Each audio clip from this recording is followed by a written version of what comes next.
Muy buenas a todos, ¿qué tal? Aquí otro vídeo más para hablar de alimentación en deportes de resistencia.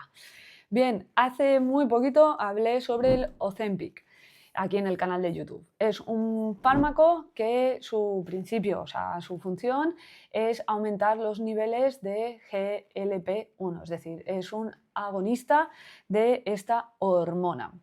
Os conté un poco cómo funcionaba este fármaco, en concreto es la semaglutide, y hoy he querido preparar un vídeo de cómo aumentar de manera natural el GLP-1.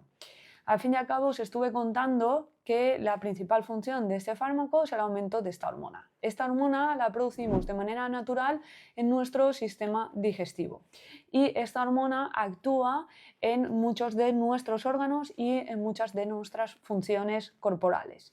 Pero en concreto esta hormona es importante para conseguir una pérdida de peso porque actúa con varios mecanismos. El primero de ellos es porque a nivel cerebral lo que hace es disminuir nuestro apetito e incrementa nuestra sensación de saciedad. En segundo lugar, esta hormona enlentece nuestro vaciado gástrico, por lo tanto también nos produce esa saciedad y esa sensación de llenado. Y por último lugar, hace una función en nuestro páncreas para permitir regular la segregación de insulina y de glucagón.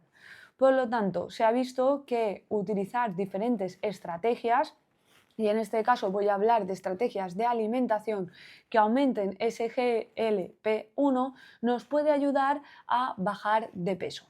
Muchos deportistas de resistencia tenéis el objetivo primordial de bajar de peso. Antes de empezar de lleno con el tema de cómo aumentar el GLP-1, quiero recordaros una cosita, que es que los deportistas de resistencia necesitamos consumir hidrato de carbono. Para ello debemos de ajustar nuestras necesidades de hidrato de carbono en función del tipo de entrenamiento que vayamos a hacer ese día, nuestro estilo de vida y nuestro objetivo, sobre todo en qué mesociclo de entrenamiento estemos. Pero lo más importante es qué entrenamiento vamos a realizar ese día. Muchas veces si entrenamos por la mañana necesitamos aportar en nuestro desayuno, ya sea previamente al entrenamiento o después, algo de hidrato de carbono. Concretamente el hidrato de carbono no aumenta esta hormona de la que voy a hablar hoy, que es la hormona GLP-1. Esta hormona, con las tres funciones que he comentado de regulación de nuestro páncreas, también danos una sensación de saciedad a nivel cerebral y también el retraso del vaciado gástrico, puede ayudarnos muchísimo si tenemos este objetivo. Bien, vamos a comentar ahora qué estrategias de alimentación debemos de seguir para aumentar este GLP-1. En primer lugar, debemos de hacer una ingesta elevada de proteína, elevada. En deportes de resistencia esto no lo consideraríamos elevado, 1,5 gramos por kilo de peso y día. Recordaros una cosa muy importante, los deportistas de resistencia vamos a consumir mayor o menor cantidad de proteína en función de la distribución, sobre todo de hidrato de carbono, para cubrir esas calorías. Pero al menos siempre recomendamos 1,2. En caso, 1,2 gramos por kilo de peso. En caso de que busquemos específicamente bajar de peso, sí que podría ser interesante hacer un mínimo de 1,5 gramos por kilo de peso y día.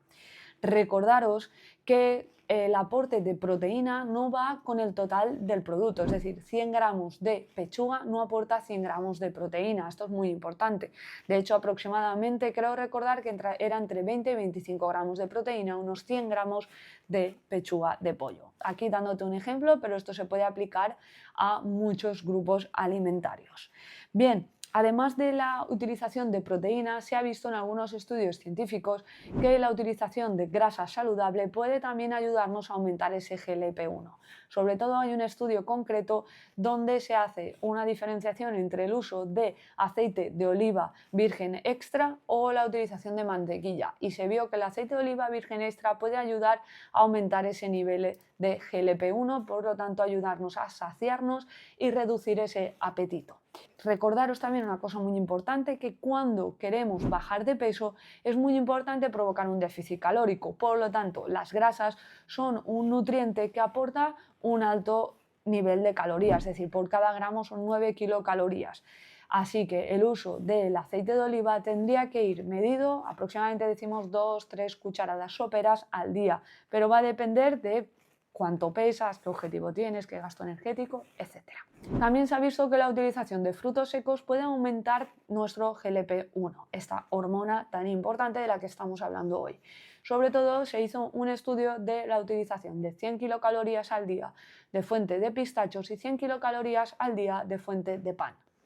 Son 100 calorías, pues va a provocar un efecto distinto en cuanto a los niveles de GLP, es decir, se vio que los pistachos aumentaban la GLP-1 a diferencia del consumo del pan. Por lo tanto, la ingesta de frutos secos podría ser también recomendable. Pero aquí lo mismo, los frutos secos son un grupo alimentario rico en grasa y por lo tanto puede aportar un alto nivel de calorías. Por lo tanto, la cantidad y la frecuencia de consumo también será primordial. Otro de los alimentos que nos ayuda a saciar y no directamente que produzca esta GLP-1 son los huevos y también el aguacate. Se ha visto que el consumir estos alimentos, sobre todo junto con hidratos de carbono, permite provocar una mayor saciedad y por lo tanto reducción del apetito. Esto también quiero recalcarlo, que es que en determinadas épocas o momentos, por ejemplo una semana de carga de carbohidratos, no haríamos una estrategia de aumento de GLP, sino que estaríamos en un momento de mantener la ingesta calórica, hacer esa carga de carbohidratos, priorizar la ingesta de este grupo alimentario y reducir la ingesta de fibra y de grasa. Por lo tanto, en deportistas de resistencia es muy importante saber en qué mesociclo estamos de entrenamiento y qué objetivo tienes a corto y a medio plazo, y a partir de ahí distribuir la alimentación. Otro de los nutrientes importantes es la fibra. La fibra directamente no aumenta esta hormona de la que estamos hablando, pero sí que a nivel intestinal la fibra lo que hace es que nuestra flora intestinal o microbiota la fermenta, dando lugar a dos compuestos que es el butirato y el propionato. Estos dos compuestos sí que aumentan el GLP-1, por lo tanto la fibra indirectamente también aumentará esta hormona y nos ayudará a esa saciedad, y también por la ocupación a nivel gástrico nos va a dar esa sensación también a nivel intestinal de llenado y reducción de nuestro apetito.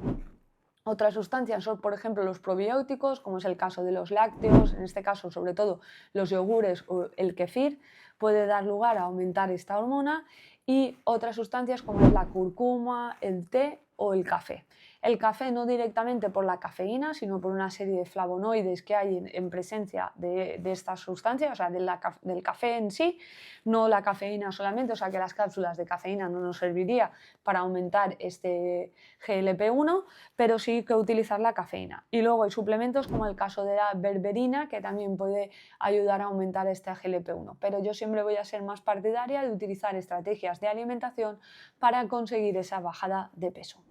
¿Cómo podríamos hacer desayunos, por ejemplo, ricos en estos grupos alimentarios y que hicieran que aumentaran esta GLP-1?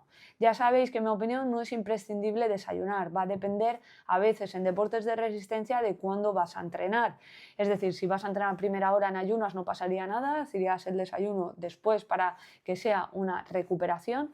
Y aquí en mi opinión que podríamos utilizar alimentos como son los huevos, o es el caso del aguacate, algo de frutos secos, podríamos utilizar algún lácteo como es el kefir con algo de avena, por ejemplo, que nos va a aportar esa fibra, aparte de otros compuestos como es el beta-glutamato, que también nos va a ayudar al aumento de esa GLP-1, por lo tanto podríamos hacer diferentes combinaciones de desayuno con este objetivo.